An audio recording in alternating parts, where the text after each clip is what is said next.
မြန်မာနိုင်ငံမှာတော့ကဆုံလားပြည့်ဆိုရင်ညောင်ရည်သွန်းပွဲဆိုတာလောက်ပဲသိနေကြတယ်တကယ်ကတော့ဘုရားမြတ်စွာရဲ့မွေးနေ့အခါသမယဖြစ်တယ်ဆိုတာကိုမှတ်သားဖို့ကောင်းတယ်ပေါ့မြတ်စွာဘုရားဟာဒီကနေ့မှာကဆုံလားပြည့်နေ့မှာမွေးဖွားခဲ့တာဖြစ်လို့ကဆုံလားပြည့်နေ့တိုင်းအမှတ်တရမြတ်ဗုဒ္ဓရဲ့မွေးနေ့အဖြစ်ဘုရားဘာသာဝင်သူတော်စင်တွေအနေနဲ့7 ပါးသီလကိုခံယူစောင့်တည်ခြင်းမြတ်စွာဘုရားဟောကြားတဲ့တရားဓမ္မတွေကိုလိုက်နာကျင့်သုံးခြင်းဖြင့်ဘုရားမြတ်စွာကိုပူဇော်တာဟာပန်းရည်ချမ်းစင်မီးပန်းတို့တဲ့ပူဇော်တာတဲ့ပန်းရည်ချမ်းစင်မီးပန်းတို့နဲ့ပူဇော်တာတဲ့သမ္မာပฏิပတ်တိအနုတ္တရာပူဇာလို့ဆိုတဲ့အတိုင်းလက်တွေ့ကျင့်သုံးပြီးတော့ပူဇော်ခြင်းဟာပို့ပြီးတော့မြတ်မြတ်တယ်လို့မြတ်စွာဘုရားကိုယ်တိုင်ကလည်းအင်မတန်မှချီးမွမ်းတယ်ဒါကြောင့်မို့အမတ်တရကဆုံလားပြည့်ဆိုလို့ရှိရင်မြတ်စွာဘုရားကိုဂုဏ်ပြုပူဇော်သောအားဖြင့်လူတိုင်း7 ပါးသီလစောင့်တည်လို့ဘုရားမြတ်စွာကိုပူဇော်သောအားဖြင့်ဘုရားနုတ္တိဘာဝနာများထူးထူးခြားခြားပွားများသင်ကြတယ်ပေါ့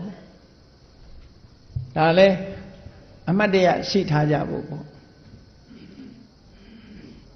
ဘာရိကဆုံလားပြည့်နေ့ဟာအင်မတန်မှထူးခြားတဲ့နေ့ဖြစ်တယ်ရသော်ဘုရားဖွားတော်မူတဲ့နေ့သာမကဘာရိကဆုံလားပြည့်နေ့မှာပဲမြတ်စွာဘုရားဟာတရားဓုတရားမြတ်ကိုရရှိပြီးတော့သဗ္ဗညုတဉာဏ်တော်ကြီးကိုရရှိခဲ့တာဖြစ်လို့ဒီနေ့ဟာဘုရားဖြစ်တော့ရောက်တော်မူတဲ့နေ့အဖြစ်ထူးခြားတဲ့နေ့တစ်နေ့လို့ဘုရားဖြစ်တော်မူတဲ့နေ့ဖြစ်ခြင်းကြောင့်လဲဘုရားဘာသာဝင်သူတော်စင်တို့အနေနဲ့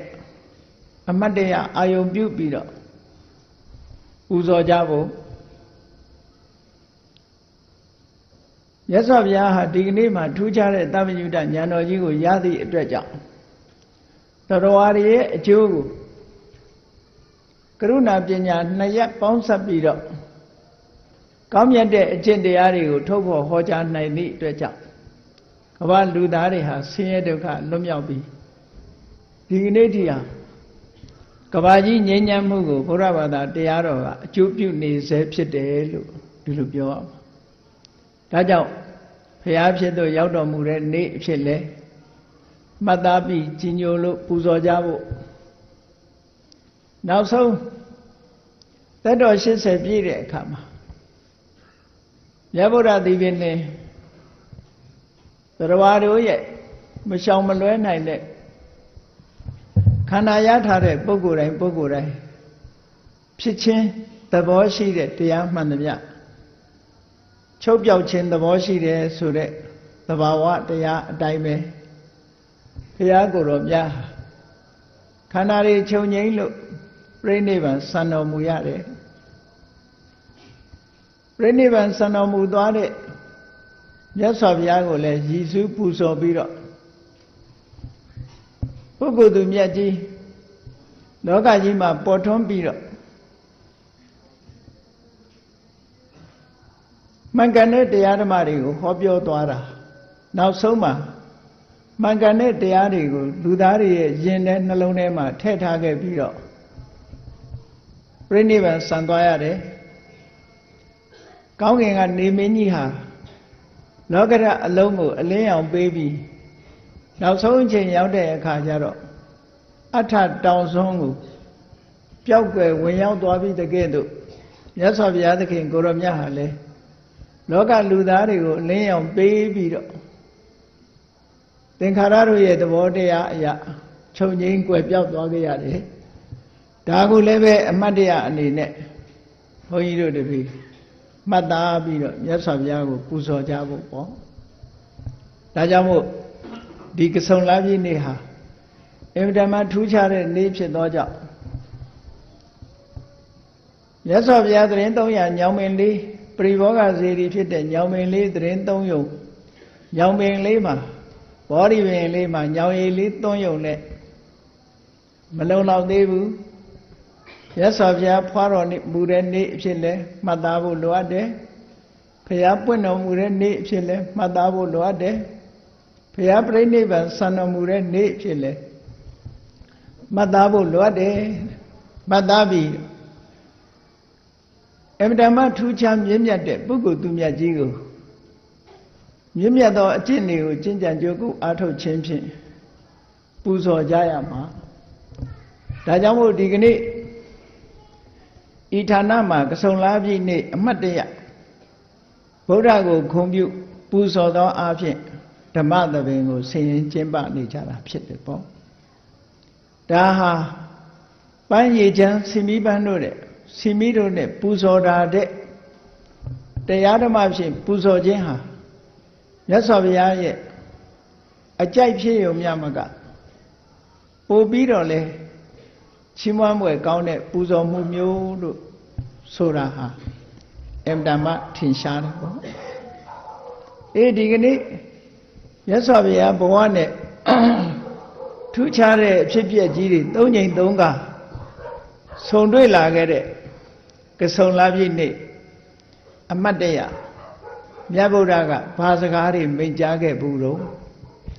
မြတ်ဗုဒ္ဓမိန့်ကြားတဲ့စကားတွေမြောက်များစွာရှိတဲ့ထဲကဆုံလပြည့်နေ့နဲ့သက်ဆိုင်တဲ့စကား၃ခုလောက်ကိုဒီကနေ့မှတ်သားနာယူပြီးရာသက်ပံမိမိတို့ယင်တဲ့နှလုံးထဲမှာသိမ်းထားပြီးမြတ်စွာဘုရားကိုမြတ်နိုးကြဖို့ပူဇော်ကြဖို့ပါကောင်းပြီမြတ်စွာဘုရားသခင်ကိုရောမြတ်ရဲ့ဘုရားအလောင်းတော်လေးဟာဒီကနေ့ကနေစပြီးတော့ပြန်လီရေတွက်ကြည့်မယ်ဆိုလို့ရှိရင်အခုနှစ်ပေါင်း2500နော်နှစ်ပေါင်း2500ရှိတယ်အဲ့ဒီနှစ်ပေါင်း2500အခုနှစ်ပေါင်းသာသနာတော်နှစ်2556ဆိုတာမြတ်စွာဘုရားပြိဋိဘံဆံတဲ့နှစ်ကိုမှတ်တမ်းတင်ထားတာဘုရားပြိဋိဘံဆံသွားတဲ့နှစ်ဟာနှစ်ပေါင်း2556နှစ်ဒီကနေ့56နှစ်ကုန်ဆုံးလို့လက်ဖြင့်ငါကြလို့ရှိရင်နှစ်ပေါင်း2559ထဲကိုရောက်မယ်ကဆုံလာပြီကျော်တရက်နေ့ဆိုရင်သာသနာတော်နှစ်ဆိုတာပြောင်းလဲသွားမယ်ဆိုတာသတိထားဖို့နှစ်ပေါင်း2556နှစ်ကုန်ဆုံးပြီးတော့မြတ်စွာဘုရားပြိဋိဘံဆံခဲ့တဲ့နှစ်တွေဟာဝေးပြီးတော့သွားလိုက်တာလက်ဖြင့်ငါဆိုလို့ရှိရင်နှစ်ပေါင်း2559ဖြစ်ပြီလို့ဒီလိုပြောရမှာပေါ့အဲ့တော့အဲ့ဒီထက်မဲ့ဒီနေ့နှစ်ပေါင်း2556ထဲမှာအနှစ်80မြတ်စွာဘုရားရဲ့ဘဝသက်တော်80ဆိုအနှစ်80ထည့်ပြီးတော့ပေါင်းလိုက်မယ်ဆိုလို့ရှိရင်နှစ်ပေါင်း2636အဲ့ဒါဟာဘုရားမြတ်စွာမွေးနေ့နှစ်အကြာဟာနှစ်ပေါင်း2636နှစ်မြောက်ကမွေးခဲ့တာလို့ဒီလိုပြောလို့ရတယ်ပေါ့အကယ်၍သာတက်တန်းရှိမယ်ဆိုလို့ရှိရင်မြတ်စွာဘုရားရဲ့သက်တော်ဟာနှစ်ပေါင်း2636နှစ်ရှိပြီလို့ဒီလိုဆိုရမှာနော်အဲ့တော့မြတ်စွာဘုရားရဲ့လူဘဝရရှိလာတဲ့နှစ်ဟာအမြဲတမ်းကြာညောင်းလာခဲ့ပြီအဲ့ဒီနှစ်ပေါင်း2636နှစ်မြောက်ပြန်ပြီးတော့ရေတွက်လိုက်တဲ့အခါဒီကနေ့ခေတ်နီပေါနိုင်ငံရှေးတုန်းကတော့နီပေါနိုင်ငံဆိုတာမရှိသေးဘူးတက္ကတိုင်းကပိလဝမြို့တော်မှာသောဒရဏမင်းကြီးနဲ့မာယာဒေဝီဆိုတဲ့မိဖုရားကြီးတို့ကနေပြီးတော့သားတော်လေးတစ်ပါးဖွာတန်းဆင်ခဲ့တယ်ဖွာတဲ့အခါမှာနန်းတော်ပေါ်မှာမွေးဖွာတာမဟုတ်ဘူးအမြဲတမ်းထူးခြားတဲ့အတိတ်နိမိတ်နဲ့မွေးဖွားကန်ဒီမှာမေတော်မိဖုရားကြီးရဲ့စိတ်ဟာနန်းတော်ပေါ်မှာမနေတော့ပဲနဲ့ မိဘရဲ့တိုင်းပြည်ဖြစ်တဲ့မြို့တော်ဖြစ်တဲ့ဒေဝဒဟကိုအသွားအမတန်တာယာလှပတဲ့လုံမိနီဥယျာဉ်ကြီးထဲမှာခိတ္တခဏဝင်ရောက်နားနေတဲ့အချိန်လောဘနီအင်းကြီးမန်းတွေကထူးထူးဆန်းဆန်းနဲ့ကဆုံလာပြည့်နေ့မှာပွင့်နေကြတယ်အဲ့ဒါလို့ပွင့်နေတဲ့အချိန်လောဘနီအင်းကြီးမန်းတပွင့်ကိုလှမ်းကင်တဲ့ခုစွတ်မလို့လှမ်းကင်လိုက်တဲ့အချိန်လေးမှာပဲဘုရားအလောင်းတော်လေးဖွားမြင်လာခဲ့တာတဲ့တစ်ပင်အောက်မှာဘုရားအလောင်းတော်လေးဟာဖွားမြင်လာခဲ့တာအဲ့တော့ဖွားမြင်လာတဲ့အခါတာမန်သူ့လိုကိုလိုမွေးဖွားတာလားလို့ဆိုတော့မဟုတ်ဘူးလောကမှာဒီကနေ့ခေတ်မိခင်တွေကသာသမီမွေးဖွားတဲ့အခါမှာအိပ်ရဖြစ်စေထိုင်ရဖြစ်စေမွေးဖွားကြတယ်ဘုရားလောင်းရဲ့မေတော်ကြီးကတော့မတ်တရရဲ့သားလေးကိုဖွားသန်းစင်တယ်ပေါ့အဲ့ဒီလိုမွေးဖွားတဲ့အခါမှာလည်းပဲဘုရားလောင်းတော်လေးရဲ့မွေးဖွားမှုဟာအလွန်ပဲလွယ်လွယ်ကူကူမွေးဖွားခြင်းဖြစ်တယ်ဥပမာပေးထားတဲ့စကားလေးဟာဓမ္မဂတိကပုဂ္ဂိုလ်တရားဟောပြီးလို့ပလင်ပေါ်ကဆင်းတယ်လို့ပဲတဲ့မိခင်ဝမ်းရဲ့အပြင်ဘက်ကိုဆင်းသက်လာခဲ့တယ်လို့ဒီလိုပြောတာပေါ့နော်အဲ့တော့ဒီလိုပြောတဲ့အခါမှာမြန်မာတွေပြောလို့ရှိတယ်ညာတော့အဖြစ်သာသမီတွေမွေးဖွားတဲ့အခါမှာခေါင်းကနေစပြီးတော့ဖွားတာများတယ်ခြေကဖွားတဲ့ပုဂ္ဂိုလ်ကြတော့အနှိပ်ကောင်းတယ်လို့ဆိုပဲနော်သူကနှိပ်ပေးလို့ရှိရင်ယောဂဝေဒနာတွေပျောက်တယ်ခြေကစဖွားအဲ့တော့ဘုရားလောင်းလေးဟာပလင်မော်ကဆင်းကြွတယ်လို့ဖွားတာဖြစ်သောကြောင့်ခြေကနေစဖွားတယ်လို့ဒီလိုပြောရမှာပေါ့ခြေတော့ကနေမိခင်ဝမ်းကအရင်ကျွတ်ပြီးတော့မတ်တက်ကလေးမွေးဖွားလာတယ်အဲ့ဒီလိုမွေးဖွားလာတဲ့အခါမှာအောက်ကမကြရလေအောင်နတ်တွေကအလောင်းတော်လေးကိုလှမ်းပြီးတော့မချီကြတယ်ပြီးတော့မှလူတွေကမချီကြတယ်နတ်တွေမချီတာတော့ဘယ်သူမှမြင်ရတာမဟုတ်ဘူးလူတွေမချီတဲ့အခါကျမှသာမြင်ကြရတယ်ပေါ့အဲ့ဒါလို့ဘုရားအလောင်းလေးဟာမိခင်ဝမ်းကခုလိုကဆုံလာပြီးနေ့ကြီးမှာမွေးဖွားလာပြီးတဲ့အချိန်မြောက်အရက်ကိုမျက်နှာမူးပြီးတော့ခုနှစ်ဘွားလှမ်းကြွတယ်ခုနှစ်ဘွားလှမ်းလိုက်တယ်ကိုလလေ10လဘွားဆိုတော့သူများတဲ့ပို့ပြီးတော့မိခင်ဝမ်းထဲမှာ10လတိတိနေတာဖြစ်သောကြောင့်ခန္ဓာကိုယ်ရဲ့ကြမ်းမှန်ကြန့်ခိုင်မှုဆိုတာလဲရရှိလာအခုခေတ်ကလေးတွေကတော့မကြန့်ခိုင်တာဘာလို့တော့ဆို9လတို့10လတို့ဖွာကြတာဟုတ်အဲ့တော့ဘုရားလောင်းကြတော့10လတိတိမှာဖွာတာဖြစ်သောကြောင့်ခန္ဓာကိုယ်ရဲ့ကြန့်ခိုင်မှုကရှိလို့ဝေးဖွားပြီးလင်ပြီးခြင်းလမ်းလျှောက်နိုင်တယ်ဆိုတာထူးခြားချက်တစ်ခုပဲပေါ့အဲ့ဒါလို့လမ်းလျှောက်ပြီးတဲ့အခါမှာလောကကြီးကိုရှုစားတယ်လူလောကကြီးတဲ့ရှေးဥစွာရောက်လာတဲ့အခါမှာအယမျက်နှာတွေကိုကြည့်လိုက်စัจ java လာတစ်ခုလုံးကိုကြည့်လိုက်တဲ့အခါမှာအလောင်းတော်ရဲ့မျက်လုံးထဲမှာနတ်တွေပြမာတွေအပါအဝင်သရဝါတွေဟာသူ့ကိုလက်အုပ်ချပြီးတော့ဥညွတ်လေးစားနေကြတာကိုမြင်ရတယ်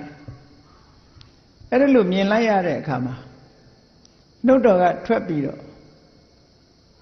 စကားကိုပြောကြားခဲ့တယ်မွေးဖွားတဲ့နေ့ကဆုံလာပြည့်အမှတ်တရပထမဆုံးစကားဘာလဲလို့ဆိုရင်အားလုံးကသူ့ကို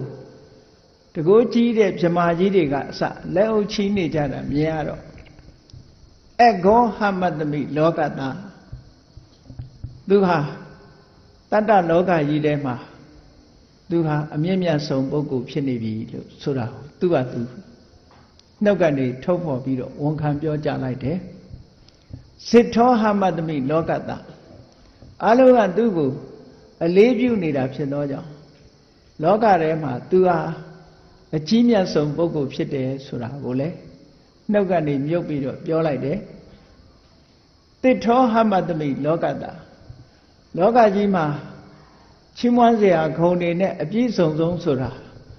သူကိုယ်တိုင်ပဲဖြစ်တယ်ဆိုတာကိုလေနှုတ်ကနေမြွက်ပြီးတော့ပြောကြားလိုက်တယ်ထူးခြားတဲ့စကားသုံးခုကိုဘုရားလောင်းတော်လေးဟာစတင်ပြီးတော့လူဘာသာစကားနဲ့ပြောကြားခဲ့တယ်လို့ဒီလိုဆိုတာပေါ့နော်ဒီလိုပြောကြားခဲ့တာဟာကဆုံလပြည့်နေ့မှာပဲပြောကြားခဲ့တာမဟုတ်ဒီလပြည့်နေ့ရဲ့အမှတ်တရရဗုဒ္ဓရဲ့စကားပဲအဂောဟမတမိလောကတအဟံငါသည်လောကတတတ္တလောကကြီးတဲ့အဂောအတ္တမိအမြတ်ဆုံးပုဂ္ဂိုလ်ဖြစ်ပါလားအဟံငါသည်စစ်ထောဟမတမိလောကတအာငါသည်လောကတတတ္တလောကကြီးတဲ့စစ်ထောအတ္တမိအကြီးဆုံးပုဂ္ဂိုလ်ဖြစ်နေပါပေါ့လားစစ်ထောဟမတမိလောကတအဟံငါသည်လောကတတတ္တလောကကြီးတဲ့တစ်ထောအတ္တမိချီးမွမ်းတိုက်ဆုံးသောပုဂ္ဂိုလ်ဖြစ်နေပါလားလို့သူကိုယ်သူပြောကြားနိုင်လောက်အောင်ပတ်ဝန်းကျင်ကအလုံးလေးမြတ်ပြုနေတာကိုတွေ့ရတယ်ပေါ့ဒီစကားသုံးခုကိုပြောပြီးတဲ့နောက်မှာဆက်ပြောတဲ့စကားလေးကအမှန်မှထူးခြားတယ်ဘုရားလောင်းတော်ရဲ့ဉာဏ်ထဲမှာအရွယ်ဟာနုနယ်ပြီးတော့ငယ်ရွယ်နေပေမဲ့လို့အသိဉာဏ်ကြီးကအမှန်မှကြီးမားနေပြီစိတ်ဓာတ်ကလည်းအမှန်မှမြင့်မြတ်နေပြီဘာဖြစ်လို့လဲလေးသင်္ချေနဲ့ကဘာတသိန်းကာလပတ်လုံးလေ့ကျင့်ခဲ့တဲ့လေ့ကျင့်မှုတွေဟာဒီကနေ့အထွတ်ထိပ်ရောက်သွားတာဖြစ်သောကြောင့်ရုပ်ခန္ဓာအနေနဲ့မွေးကင်းစပုဂ္ဂိုလ်လေးပင်ဖြစ်စေကမူအသိစိတ်ဓာတ်အနေနဲ့အသိဉာဏ်အနေနဲ့ရင့်ကျက်ပြီးသားပုဂ္ဂိုလ်ဖြစ်နေပြီလို့ဒီလိုသိရအမှန်မှရင့်ကျက်နေပြီအဲ့ဒါလို့ရင့်ကျက်နေသည့်အတွက်ကြောင့်သူ့ဘဝအခြေအနေကိုသူသိလို့ကြော်ညာတဲ့အနေနဲ့ပြောလိုက်တယ်အယမန္တိမာဇာတိအယံဇာတိယခုမွေးဖွားလာမှုဟာအန္တိမာဇာတိနောက်ဆုံးမွေးဖွားခြင်းပဲဒီနောက်ငါမမွေးတော့ဘူးလို့လောကကြီးကိုကြေညာခဲ့တဲ့စကားတစ်ခုပဲဘုန်းကြီးတို့တွေဘယ်သူမှမကြေညာရဲဘူးအယံဇာတိအခုငါမွေးဖွားလာခြင်းဟာအန္တိမာဇာတိနောက်ပိတ်ဆုံးမွေးဖွားခြင်းလို့မပြောနိုင်နောက်ထပ်မွေးဦးမှာမွေးတာမှလူအဖြစ်လဲမွေးခြင်းမွေးမယ်တိရစ္ဆာန်တွေအဖြစ်မွေးခြင်းမွေးမယ်အမျိုးစုံပဲကိုဘယ်လို့မှမကြေညာရဲဘူးအသိဉာဏ်ရင့်ကျက်နေတဲ့ဘုရားအလောင်းဟာသူကိုယ်သူကြေညာလိုက်တယ်အယံဇာတိယခုမွေးဖွားလာမှုဟာအန္တိမာဇာတိနောက်ပိတ်ဆုံးမွေးဖွားလာမှုပဲဖြစ်တယ်နောက်ထပ်သူမမွေးတော့ဘူးဆိုတာကိုရှင်းရှင်းလင်းလင်းထပ်ပြီးတော့ပြောလိုက်တယ်နတ္ထိဓာနိပုဏ္ဏဘောယခုအခါမှာဆိုရင်ငါမှာပုဏ္ဏဘဝဆိုတဲ့နောက်ထပ်ဘဝတစ်ခုဘယ်တော့မှမရှိတော့ဘူးလို့ဒီလိုခြေညာပြီးတော့ကလေးအရွယ်နဲ့မလိုက်အောင်ပြောကြားလိုက်တဲ့စကားတွေကအင်မတန်မှထက်မြက်ပြီးတော့အင်မတန်မှအဆင့်တန်းမြင့်ခဲ့တဲ့စကားတွေကိုဘုရားလောင်းတော်လေးဟာပြောကြားရတာဖြစ်တယ်ကြိုတင်ပြီးတော့ဘာကြောင့်သိနေတော့ဆိုလို့ရှိရင်အသိဉာဏ်ကရင့်ကျက်နေလို့သိတာ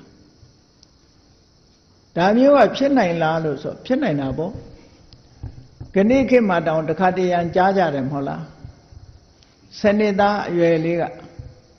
တက္ကသိုလ်ကသင်္ချာတပုတ်ကိုတွက်ပြနိုင်တယ်ဆိုတာမျိုးလို့ပေါ့ပညာဉာဏ်ရင့်ကျက်နေပြီဆိုလို့ရှိရင်တော့ဒါတွေဟာသိစွမ်းနိုင်တယ်ပေါ့ရုပ်ခန္ဓာအနေနဲ့နုနယ်ပြီးတော့အခုမှမွေးကင်းစားလေးဖြစ်ပေမဲ့လို့အသိဉာဏ်အနေနဲ့ကအလုံးကိုရင့်ကျက်ပြီးမြင်မာနေတယ်ဒါကအသိဉာဏ်အရာသာဖြစ်တယ်ရုပ်နဲ့မဆိုင်ဘူးနန္တရားရဲ့ရင့်ကျက်မှုဟာ အထွတ်ထိပ်ကိုရောက်နေတယ်ဘုန်းကြီးတို့တွေလည်းဒီဘဝမှာအသိဉာဏ်နဲ့ရင့်ကျက်အောင်လေ့ကျင့်သွားကြမယ်ဆိုလို့ရှိရင်ဓမ္မပဂတိတာဝကအနေနဲ့ဖရာတဆူနဲ့တွေ့မယ်ဆိုလို့ရှိရင်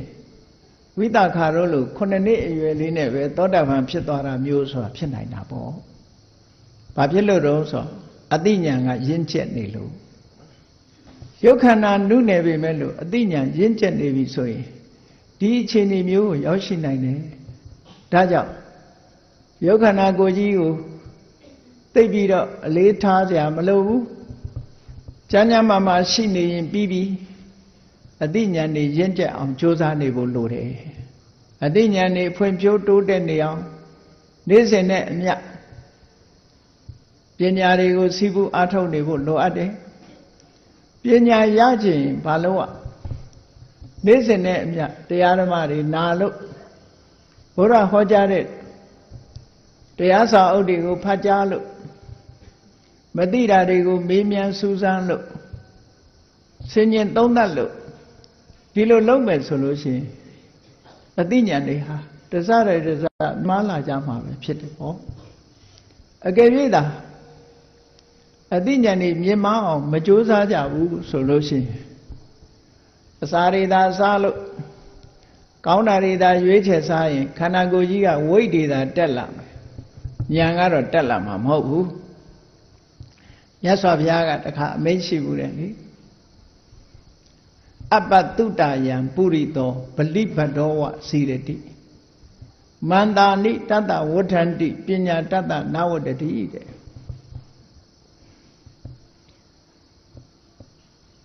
အသက်ရည်ကြီးလို့မခိုင်းတော့တဲ့နွားကြီးတကောင်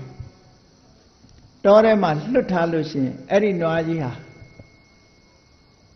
မြက်တွေခြုံနေစားရင်နဲ့ဝါဖြိုးနေတယ်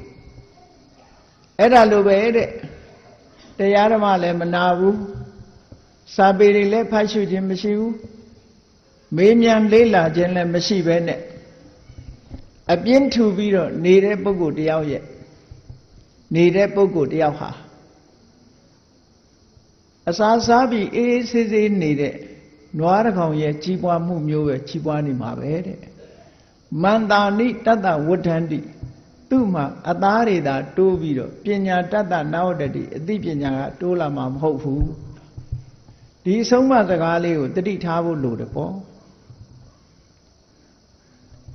ဘုန်းကြီးတို့တွေပညာတိုးအောင်နေ့စဉ်နဲ့အမျှကြိုးစားအားထုတ်နေကြရအောင်မသိသေးတာတွေသိဖို့မကြားဘူးသေးတာတွေကြားဘူးဖို့စူးစမ်းပြီးတော့လေ့လာနေရအထူးသဖြင့်လေ့လာတဲ့ပညာရပ်တွေကတော့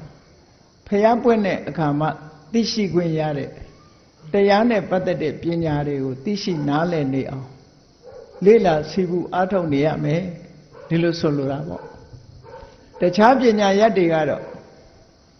ဘယ်အချိန်မဆိုအလွယ်တကူ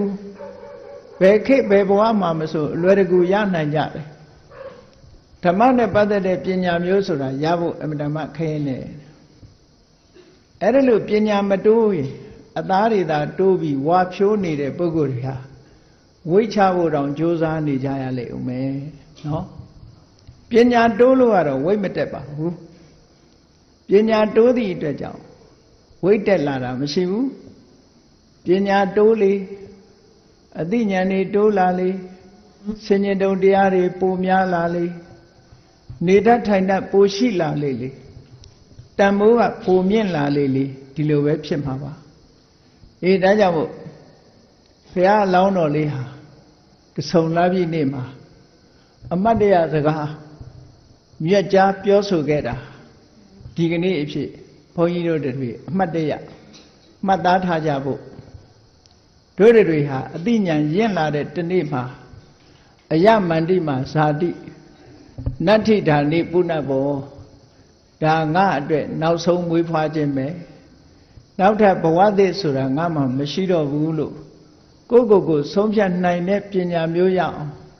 ကြိုးစားအားထုတ်ကြရမှာဖြစ်တယ်လို့ဟောတာကဆုံလာပြည့်နေ့ရဲ့အမှတ်တရစကားတစ်ခုပဲပေါ့ ဘုရားလောင်းတော်လေးမွေးဖွားလာပြီးတဲ့နောက်မှာသက်တော်29နှစ်မှာတောထွက်လို့6နှစ်ပတ်လုံးတရားဓမ္မကိုစူးစမ်းရှာဖွေကျင့်ကြံကြိုးကုပ်အားထုတ်တာအတော်နဲ့လမ်းမှန်ကိုမတွေ့ဘူးနောက်ဆုံးလမ်းမှန်တွေ့လာပြီးတော့အာနာပါနသတိကျင့်စဉ်နဲ့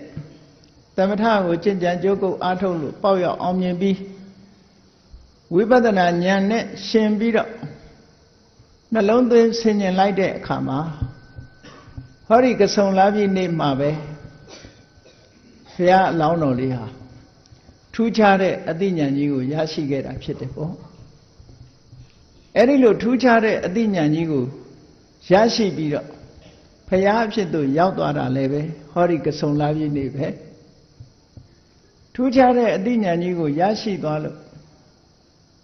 ရရှိသွားတယ်ဆိုတာမြတ်စွာဘုရားဟာ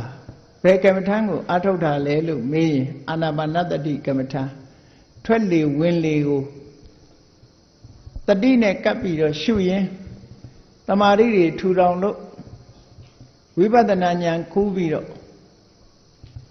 ဘုရားဖြစ်သို့ရောက်တယ်ဘုရားဖြစ်သို့ရောက်တဲ့အခါမှာသောတာပန်မဖြစ်ဘဲနဲ့ဘုရားတန်းဖြစ်တာလားလို့ဆိုဒီလိုတော့မဟုတ်ဘူးတရားအထုတ်ရင်ကနေပြီးတော့ဇန်၄ပါးအစဉ်စဉ်တက်ပြီးနောက်ဆုံးမှာဇန်၄ပါးမှာရှိတဲ့ယုံနာဓမ္မသင်္ခါရတွေကိုရှုမှတ်ဆင်ခြင်ပွားများခြင်းဖြင့်ဝိပဿနာဉာဏ်သက်ဝင်လာတဲ့အခါမှာပထမဒိဋ္ဌိဝိသိကိစ္စကိုဖယ်ရှားနိုင်တဲ့သောတာပတ္တိမဲ့သောတာပတ္တိဖို့ကိုရပြီးဒုတိယကာမရာဂနဲ့ဗျာပါဒကိုလျှော့ချနိုင်တဲ့သဂါရဂါမိမဲ့သဂါရဂါမိဖို့ကိုရတတိယကာမရာဂနဲ့ဗျာပါဒကိုလုံးဝဖယ်ရှားပြစ်နိုင်တဲ့အနာဂါမိမဲ့နဲ့အနာဂါမိဖို့ကိုရစတုထကြတော့ကိလေသာတွေအလုံးဖယ်ရှင်းလို့အဝိဇ္ဇာဆိုတဲ့အမှောင်ကင်းသွားတဲ့ရတ္တမေရတ္တဖို့ဆိုတဲ့ဉာဏ်အလင်းကိုနောက်ဆုံးရလိုက်တဲ့အချိန်လေးမှာသဗ္ဗညုတဉာဏ်ဆိုတဲ့ဂုံတုဝိသေတာကြီးလည်းပါလာတယ်အရတ္တမေရတဲ့ပုဂ္ဂိုလ်တိုင်းပုဂ္ဂိုလ်တိုင်းဂုံတုဝိသေတာပါတာမဟုတ်ဘူးတချို့ယဟန္တာပုဂ္ဂိုလ်တွေဟာအရတ္တမေရတ္တဖို့ကိုသာရတယ်တခြားထူးခြားတဲ့ဉာဏ်ဉာဏ်တွေမရဘူးမြတ်စွာဘုရားမှာတော့ဘုရားကိုယ်တော်မြတ်တွေရနိုင်တဲ့ဂုံတုဝိသေတာတွေတသဗလဉာဏ်တို့ဝေတာရိဇဉာဏ်တို့ဘယ်သူနဲ့မှမဆက်ဆံတဲ့အတ္တတရဏဉာဏ်တို့ဆိုတာဘုရားရှင်ကိုယ်တော်မြတ်တွေရနိုင်တဲ့ဉာဏ်ကြီးအလုံးဟာအရတ္တဘက်ရလိုက်တာနဲ့တပြိုင်နက်အကုန်လုံးတပါးတည်းပါတယ်ထင်ရှားအောင်ပြောရမယ်ဆိုရင်ဆယ်တန်းအောင်တာချင်းတူပေမဲ့လို့ဒီပါတဲ့လူနဲ့မပါတဲ့လူကွာသေးတာပဲပေါ့မြတ်စွာဘုရားဟာဒီဂရီတွေအကုန်ရလိုက်တယ်လို့ဒီလိုဆိုလိုတာပဲပိစိကဗုဒ္ဓကျတော့ပိစိကဘောဓိဉာဏ်ပါလာတယ်ရတာတော့အရတ္တမေရတ္တဖို့ပဲအရတ္တမေကမှကိလေသာအလုံးကိုဖယ်ရှားနိုင်တာရှင်သာရိပုတ္တရာတို့ရှင်မမောက္ကလန်တို့ဟာလည်းပဲထို့တူပဲအရတ္တမေရတ္တဖို့ရလိုက်တာနဲ့တပြိုင်နက်အရတ္တမေရလိုက်တာနဲ့ဧကတာဝကတွေရနိုင်တဲ့ဉာဏ်ဉာဏ်စွမ်းအစွမ်းတတ္တိတွေအကုန်ပါသွားတယ်တာမန်ယဟန်တော်တွေကြတော့တချို့ကြတော့ဝိဇ္ဇာ3ပါးဆိုတာပါတယ်တချို့ကြတော့အဘိညာဉ်6ပါးဆိုတာပါတယ်တချို့ကြတော့ဘာမှမပါဘူးအရတ္တမေပဲရတယ်အရတ္တမေကထုတ်လုပ်တဲ့အရတ္တဖို့မြတာရတယ်ယဟန္တာလို့ခေါ်ရယုံပဲဂုဏဝိသေသမရှိတဲ့ယဟန္တာပုဂ္ဂိုလ်တွေလည်းရှိတာပဲအရေးကြီးတာတော့အရတ္တမေရဖို့ကအရေးကြီးတယ်ပေါ့အဲ့ဒါလို့မြတ်စွာဘုရားကြတော့အရတ္တမေရလိုက်တာနဲ့တပြိုင်နက်သဗ္ဗညုတဉာဏ်စာဆိုတဲ့ဗုဒ္ဓရဲ့အရေးချင်းတွေအလုံးပြည့်ပြည့်စုံစွာရသွားတယ်ဟောဒီကဆုံလာပြည့်နေ့မှာဘုရားဖြစ်သူရောက်သွားတယ်ပေါ့အဲ့ဒီမှာဘုရားဖြစ်သူရောက်ခဲ့တဲ့ဒီကနေ့ပြန်ပြောမယ်ဆိုလို့ရှိရင်နှစ်ပေါင်း2500 90နဲ့တနှစ်ရှိပေါ့အဲ့ဒီမှာအရတ္တမေရလို့ဘုရားဖြစ်တဲ့အခါမှာ မြတ်စွာဘုရားရဲ့နှုတ်တော်က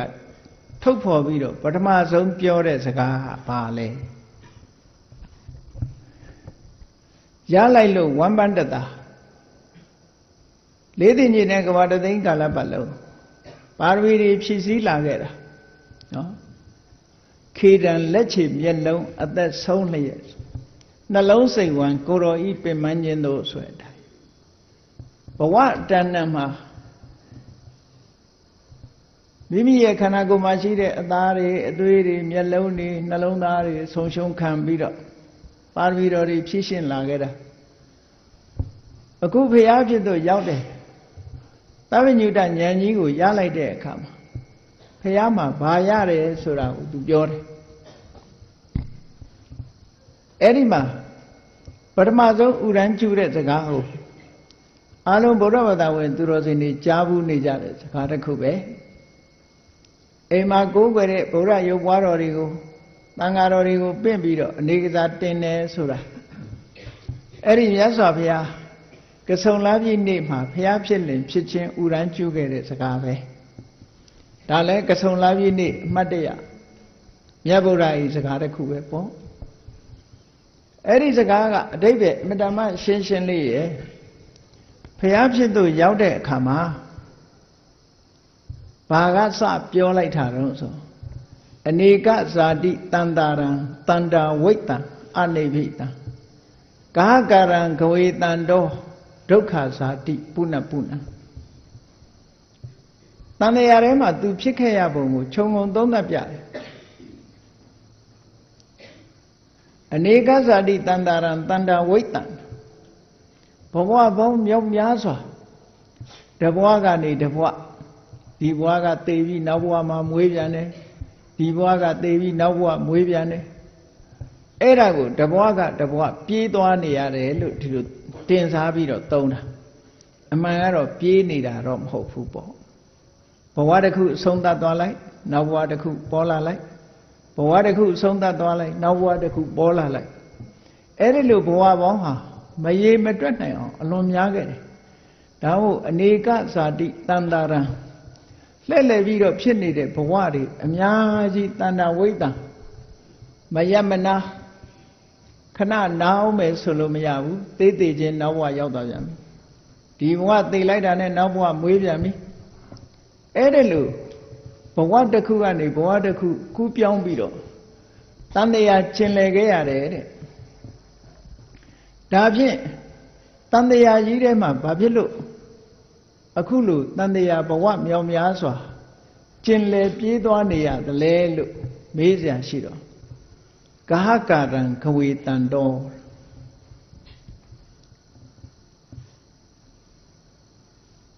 တန္တာဝိတ္တံအနိဗ္ဗိတံဂဟကာရံခဝေတန္တောအခုလို့ဘဝတစ်ခုရလာတယ်ဆိုရင်ခန္ဓာကိုယ်တွေရလာခန္ဓာကိုယ်ကိုအိမ်နဲ့တင်စားလိုက်တယ်ခွေးဘဝဆိုခွေးခန္ဓာခွေးခန္ဓာအိမ်ပေါ့လူဘဝဆိုလူခန္ဓာအိမ်ပေါ့နွားဘဝဆိုနွားခန္ဓာအိမ်ခန္ဓာအိမ်ကြီးတွေကလည်းအမျိုးမျိုးဒီဇိုင်းမျိုးမျိုးနဲ့ထုတ်တယ်နော်ဒီဇိုင်းကလည်းတစ်ခုနဲ့တစ်ခုတူတာမဟုတ်ဘူးဂျိုပါတဲ့အခါပါလိုက်မပါတဲ့အခါမပါလိုက်ဂျိုတောင်မှအရှိတူပါသေးတယ်နော်နှစ်ဖူးပေါ်ဂျိုပေါက်တာရှိသေးတယ်ဘယ်အခါနှစ်ဖူးပေါ်ဂျိုပေါက်ကြက်ဖြစ်တဲ့အခါကျနှစ်ဖူးပေါ်ဂျိုပေါက်နော်နှာခေါင်းပေါ်ဂျိုပေါက်တာဆင်ကြီးဖြစ်တဲ့အခါကျလည်းနှာခေါင်းကြီးကအရှိကြီးဖြစ်လာပြန်ရောအဲ့ဒါလို့ဘဝမှာဒီဇိုင်းအမျိုးမျိုးနဲ့နော်ဒီဇိုင်းအမျိုးမျိုးနဲ့ဒီလိုဖြစ်နေတာဟာဘာကြောင့်ဖြစ်တာတုံးလို့ဆိုဒီခန္ဓာအိမ်ကြီးကိုဘယ်သူကဒီဇိုင်းထုတ်ပြီးတော့ဆောက်နေတာတုံးလို့စဉ်းစားတော့လည်းပဲအဖြေမထုတ်နိုင်ခဲ့ဘူးတဲ့အသိဉာဏ်မရခဲ့ဘူးဟုတ်တယ်အဖြေမထုတ်နိုင်လို့ဘုန်းကြီးတို့တွေဟာဒီဘဝကတည်းကနောက်ဘဝမှာဒီဇိုင်းတစ်မျိုးနဲ့ပေါ်လာအောင်မှာပဲမပေါ်ဘူးလို့မဆိုနိုင်ဘူးကံဆိုတဲ့ဒီဇိုင်နာကဆွဲပေးထားတဲ့အတိုင်းနောက်ထပ်ပုံတစ်ခုတော့ပေါ်လာအောင်ပါပဲလူဘဝရောက်တဲ့အခါလဲအသားမဲမဲနဲ့ပေါ်ခြင်းပေါ်လာတယ်အသားဖြူဖြူနဲ့ပေါ်ခြင်းပေါ်အယုတ်ဆိုးကြီးတန်တဲ့ပုံနဲ့လည်းပေါ်ခြင်းပေါ်လာတာ ရုပ်ချောတဲ့ပုံနဲ့လည်းပေါ်ခြင်းပေါ်လာအမျိုးကိုစုံတာရလာတဲ့ဘဝလေးကိုတခါဒီဇိုင်းမျိုးမျိုးထပ်ပညာသေးတာနော်သဘင်အနက်ကလေးပေးလိုက်ရင်မကျေနပ်နိုင်တော့အဖြူရောင်လေးဆိုငွေရောင်လေးဆိုကြပြန်တာပဲအဲ့တော့ကိုကထပ်ဆင့်ပြီးတော့ဒီဇိုင်းတွေထွင်းနေကြတာပေါ့အဲ့ဒါလို့ဘဝဟာဘယ်သူကဒီဒီဇိုင်းတွေထုတ်နေတာတော့လို့စဉ်းစားကြည့်လိုက်လို့ရှိရင်တဏှာကထုတ်နေတာပဲအခုဘဝလည်းပဲဒီဇိုင်းမျိုးမျိုးပြင်းနေကြတာဘယ်သူကထုတ်တာတော့ဆိုလှခြင်းပခြင်းတဲ့စိတ်ကထုတ်နေတာပဲလေလှခြင်းပခြင်းတဲ့ဆိုတာတဏှာပဲလေအမျိုးမျိုးပြင်းနေကြတာတန်တရားမှာလည်းအဲ့ဒီတိုင်းပဲကဟကာရံကဝေတံတော့ဒီဇိုင်းထုတ်ပြီးတော့ခန္ဓာကိုယ်တွေအမျိုးမျိုးဖန်တီးနေတာဘယ်သူတုံးလို့ရှာတဲ့အခါမှာအနိဗ္ဗိတံသူ့ကိုရှာလို့မတွေ့ဘူးတဲ့ဘယ်သူလုံနေမှမသိဘူးတဲ့ဘယ်သူလုံနေမှမသိလို့တန်တရားထဲမှာဒီတိုင်းပဲငုံခံခဲ့ရတာနှစ်ပေါင်းများစွာဘဝပေါင်းများစွာတဲ့ဒါဖေကအမှတ်တရပြောတဲ့စကားတစ်ခုဘုန်းကြီးတို့တွေလည်းဆင်ញင်ကြည့်ငါဒီဇိုင်းဘယ်သူထုတ်နေတာတော့ဒီလိုဒီဇိုင်းနဲ့ဘယ်နှဘဝသွားရပြီတော့မြတ်စွာဘုရားအနာမတေကတုတ်မှာဟောထားသလိုကိုမျက်စိအောင်တိရစ္ဆာန်နေမြင်ငါလည်းဒီဒီဇိုင်းမျိုးတွေရခဲ့ဘူးတာပဲလို့အောက်မေ့ပြီးတော့နော်ဝက်မြင်စားဖို့ရမအောင်မေ့လေနဲ့ငါလည်းဒီဒီဇိုင်းမျိုးရခဲ့တာပဲလို့ပြောကြက်မြင်လည်းဒီဒီဇိုင်းမျိုးတွေငါဖြစ်ခဲ့တာပဲလို့ဒီလိုနှလုံးသွင်းအဲ့ဒီမှာဒီဒီဇိုင်းတွေဘယ်သူထုတ်နေတာတော့အိမ်ဘယ်သူဆောက်တာတော့လို့ရှာဖွေလိုက်တဲ့အခါရှာလို့မတွေ့ဘူးတဲ့ဒါဖြင့်ဘာလို့ဒုက္ခခံရှားနေတာတော့လို့မေးလို့ရှိရင်ဒုက္ခဇာတိပုဏ္ဏပုဏ္ဏအကြောင်းများစကားလေးอ่ะဇာတိပုဏ္ဏပုဏ္ဏထပ်တလဲလဲဘဝမှာပြန်မွေးခြင်းဟာဒုက္ခပြီးတော့ဒုက္ခရောက်တယ်မသက်တာဘူးပေါ့ဟုတ်တာပဲမွေးရတယ်ဆိုပဲသက်တာမလဲနော်လူဘဝမွေးတဲ့အခါမှာမိခင်ရဲ့ဝမ်းထဲမှာကိုယ်လာလွယ်လို့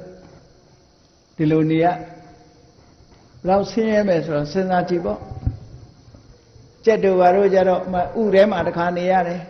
ဗိုက်ထဲကဥလေးဥချလိုက်တဲ့အခါအပြင်မဲ့ရောက်တော့တစ်ခါနေရပြန်တယ်နှစ်ထပ်ကွမ်းထောင်ချခံရတယ်ပေါ့ဒီလိုဆိုတာပါ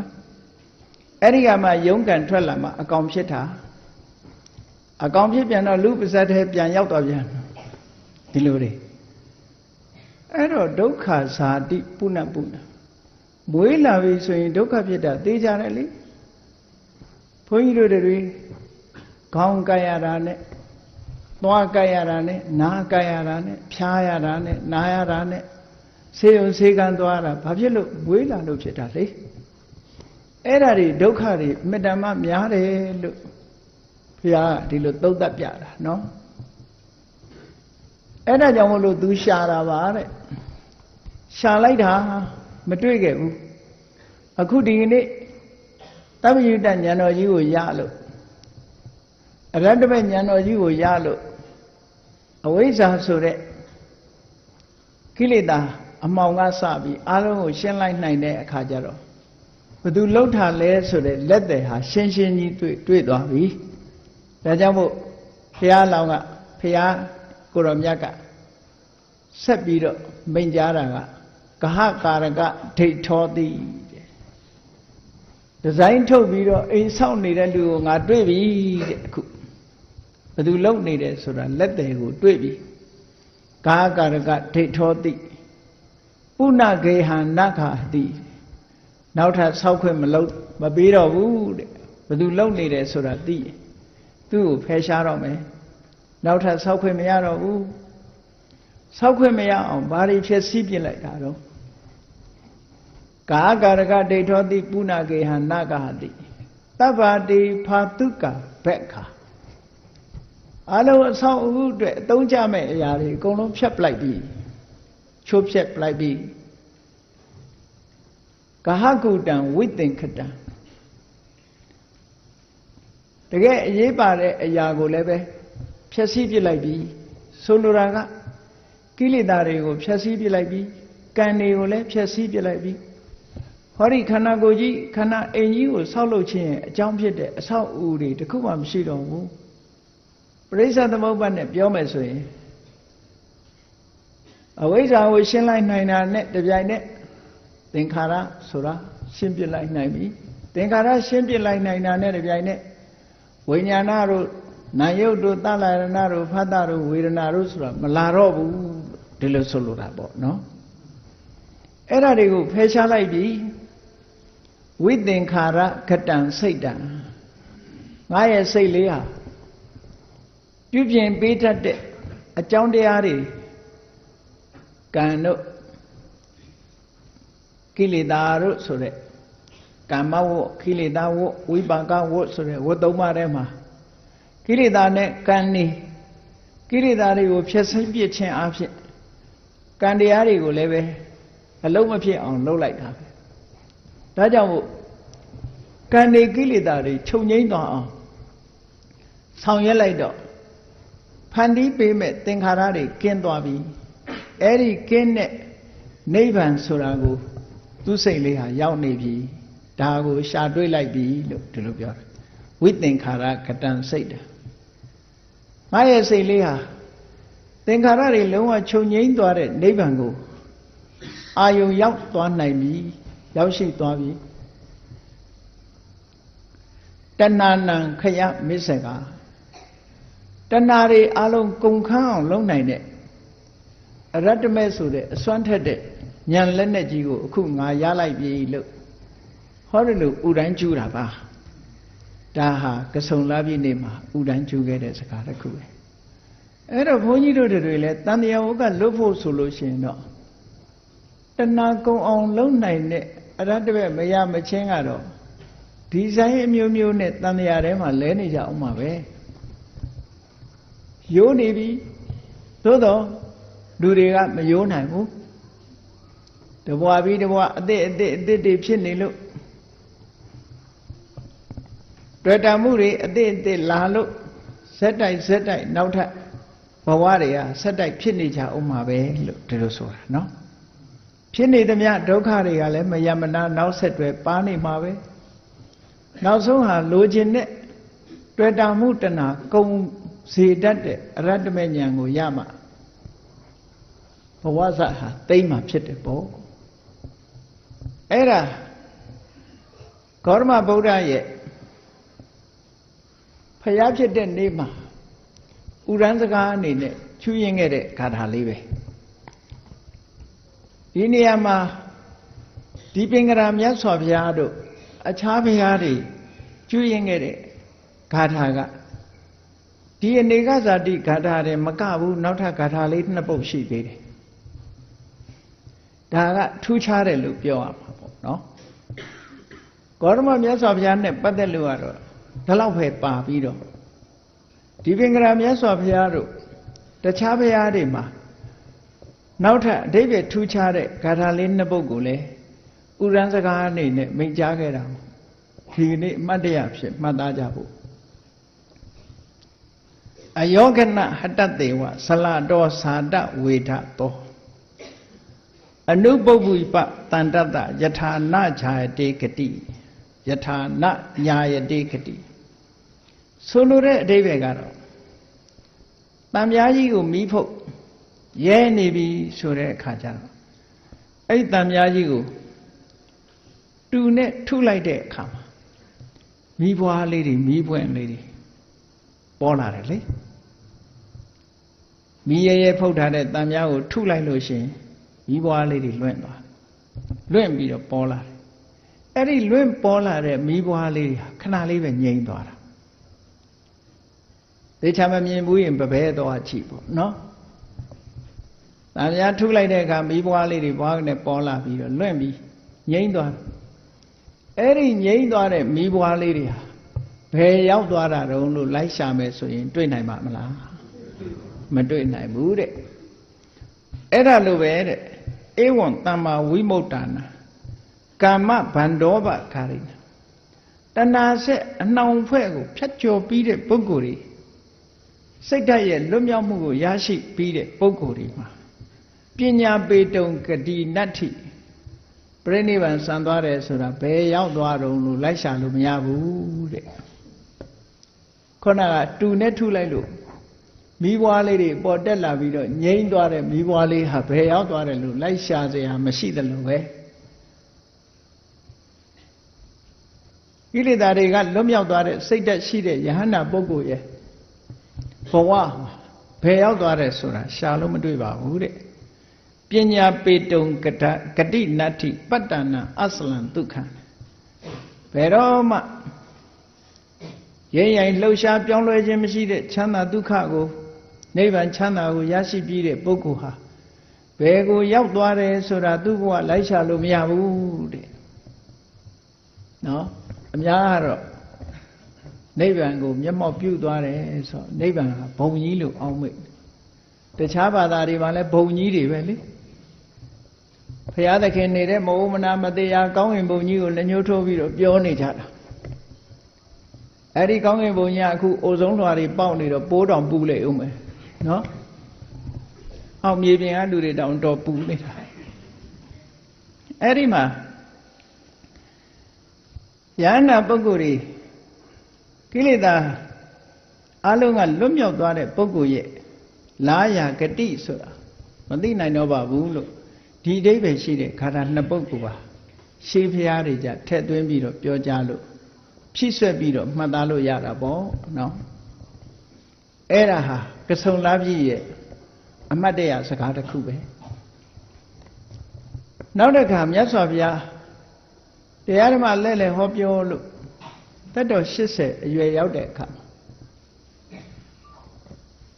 ခန္ဓာကိုယ်ကြီးကမခိုင်မြဲတော့ဘူးအင်အားတွေရောကြလာလို့နောက်ဆုံးမှာကုသိနာယုံအင်းကြီးပင်တို့ရဲ့အကြားမှာပြိဋိဘံစံတော်မူတော့မယ်ကဆုံလားပြည့်နေ့မှာမြတ်စွာဘုရားရဲ့အလောင်းတော်မြတ်စွာဘုရားကိုတော်မြတ်ပါဝါမျိုးကစုံဒဆိုတဲ့ဗရိန်ဆရာကတ်လိုက်တဲ့သူကရမတ္တဝလို့ခေါ်တဲ့ဝက်ပြူသားလို့လည်းပြောတယ်တချို့ကလည်းမှုတစ်မျိုးလို့လည်းပြောတယ်တချို့ကလည်းမြတ်စွာဘုရားအာမပြတ်အောင်လို့ရတယနာဆေးကိုဖော်ဆက်ပြီးတော့ပေးတယ်လို့လည်းဆိုတယ်အဲ့ဒီသူကရမတ္တဝဆိုတာဘုရားအတွက်သီးသန့်ချက်ပြုတ်ထားတဲ့ဟင်းတစ်ခွက်လိုပဲဆိုကြပါစို့မြတ်စွာဘုရားကိုအထူးစီမံချက်ပြုတ်ပြီးတော့စုံနာကဟောဒီကဆုံလာပြီနေမှာကတ်လိုက်တာမြတ်စွာဘုရားဟာဒီဆွမ်းကိုဖုံးမေးပြီးတဲ့အချိန်မှာပဲဆွမ်းကြောင့်ဖြစ်တာမဟုတ်ဘူးယောဂါကဒီဆွမ်းမစားလည်းပဲဒီယောဂါဖြစ်မှာဆွမ်းစားသည့်အတွက်ကြောင့်ဖြစ်တာမဟုတ်ဘူးအဲ့ဒီဆွမ်းဖုံးမေးပြီးတဲ့အချိန်မှာဘာဖြစ်လာတော့ဆိုသွေးဝမ်းသွားတဲ့ယောဂါဖြစ်ပေါ်လာတယ်ဒီဆွမ်းကြောင့်မို့လို့သွေးဝမ်းသွားပြီမဲ့လို့အားတွေဟာပြိုလဲပြီးတော့မသွားနိုင်ပဲမသွားပဲနဲ့ကုသိနာယုံရောက်အောင်ခီးဆက်နိုင်တယ်ပေါ့ဒီလိုဆုံးလို့တာနော်အဲ့ဒါအဓိပ္ပာယ်အမှတ်မှတ်တတ်တယ်အနုဘုဆိုရင်စုံနာဆိုတဲ့လူဆွမ်းချက်တာဝက်သားကမလက်ဆက်လို့မြတ်စွာဘုရားဝန်းလျှောတယ်လို့ဒီလိုအောင်းမိတ်နေကြအချို့อ่ะစုံနာပဲအပြစ်တင်ရမလို့ဖြစ်နေမဟုတ်ဘူးစုံနာကတ်လိုက်တဲ့ဆွမ်းကြောင့်မို့လို့မြတ်စွာဘုရားဝေးလံတဲ့ခရီးကိုခြေကျင်ကြွနိုင်သေးတာ25ချိန်လမ်းမှာနာပြီးတော့ကုသိနာယုံထီအောင်ကြွတာဘာကြောင့်အပင်မန်းခံပြီးတော့ကြွနေတာတုံးလို့ဆိုသူပတ္တဆိုတဲ့ပြပိုက်ကြီးနဲ့တွေ့ဖို့ကြွတာနောက်ဆုံးတရားဟောဖို့ရှိတယ်လေမြတ်စွာဘုရားကကရုဏာအမတန်မှကြီးမားတော်မူတယ်တနာတယ်သူပတ္တကြီးဟာဒီတစ်ခါမမိလိုက်ဘူးဆိုရင်နောက်ထပ်ဘုရားမိဖို့သူခက်သွားလိုက်လူဆိုတာသိစီသေးကြတာမဟုတ်ဘူးလေဒီဘဝလူကောင်းဖြစ်ပေမဲ့နောက်ဘဝကောင်းချင်မှကောင်းတာအဲ့ဒါကြောင့်မို့လို့မိယထာတို့သင်္မောတို့ယထာသင်္မောကိုယ်ဟာစောဆိုတာလို့နော်နောက်ကြရင်ကြံရင်မှာပဲအဲ့တော့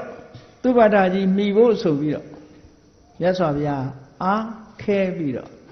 ကုသိနာယုံကြွတာကဆုံလာပြည့်နေပဲအဲ့ဒီကြွရင်နဲ့မဟာသုဒ္ဓတနာသုတ်တန်ကြီးကိုဟောလိုက်သေးတယ်ရှင်အနန္ဒာကိုမှားစရာစကားတွေလည်းမှားတယ် အဲ့ဒီမှာတဲ့စကားတွေထဲမှာကဆုံလာပြီအမှတ်တရထဲမှာရှင်အနန္ဒာကိုမှာခဲ့တဲ့စကားလေးတစ်ခုကလည်းမှတ်သားစရာပဲဘယ်လိုမှာခဲ့တာတော့လို့ဆိုရင်အနန္ဒာတဲ့ငါမရှိတော့တဲ့နောက်ငါဟောခဲ့တဲ့ဓမ္မငါပြညတ်ခဲ့တဲ့ဆုံးမခဲ့တဲ့ဝိနည်းဒီဓမ္မနဲ့ဝိနည်းဟာမင်းတို့ရဲ့ဆရာပဲလို့ဖះမရှိတဲ့နောက်ဓမ္မဝိနည်းအတိုင်းနေကြလို့ဒီလိုဆိုလိုတာနော်ဒါကြောင့်မို့လို့မြတ်စွာဘုရားမရှိတော့ပေမဲ့ဖះတရားတွေရှိနေလို့ရှိရင်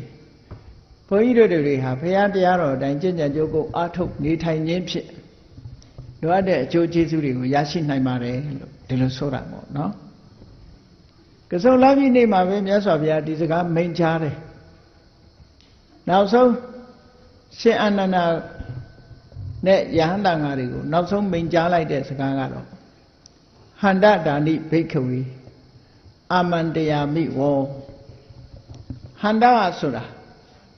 ဒီစကားလုံးကစကားပြောဆိုမှုတွေကိုရပ်ဆိုင်းတော့တဲ့အဓိပ္ပာယ်ပဲဗမာတွေဆိုလို့ရှိရင်စကားဖြတ်ရင်ဘယ်လိုလုပ်ကြတော့ကဲအလုံးရှိလို့သွားလိုက်အောင်မယ်ပေါ့နှုတ်ဆိုစကားကြောကရှင်းနေဥမှာဟုတ်နော်စကားလက်ဆောင်ကြနေပြီဆိုကဲလို့သာလာရင်သွားတော့မယ်ဆိုတော့သိချာအဲ့ဒါလိုပဲပါဠိစကားမှာဟန္တဆိုတာလေပြောလိုက်တာစကားကိုဆုံးသတ်ဖို့ပဲဒါနိဘိက္ခွေအာမန္တယာမိဝောငါအချင်းချုပ်မှာခဲ့မယ်တဲ့အချင်းချုပ်ခုငါပြောလိုက်မယ်တဲ့ဝယဓမ္မသင်္ခါရအကြောင်းတရားတွေကပေါင်းစပ်လို့ပြုပြင်ထားတဲ့တဘာဝတရားမှန်သမျှယုံ nant ဓမ္မသင်္ခါရမှန်သမျှဝယဓမ္မပျက်စီးခြင်းပြိုကွဲခြင်းသဘောရှိတယ်